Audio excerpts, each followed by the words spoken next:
Tuan-tuan yang saya muliakan, Allah Ta'ala dia menjadikan kita hidup dalam dunia, bukannya dijadikan sia-sia.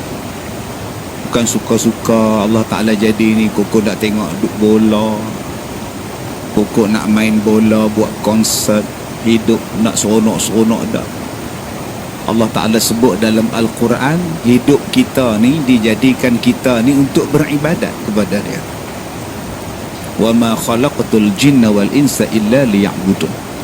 Tidaklah kami jadikan manusia, tidaklah kami jadikan jin dan manusia itu melainkan untuk buat ibadat kepada Allah. Jadi kalau kita faham, tujuan kita dijadikan oleh Allah untuk buat ibadat. Buat ibadat, lawan kepada ibadat ialah maksiat. Hak mana maksiat, tolak.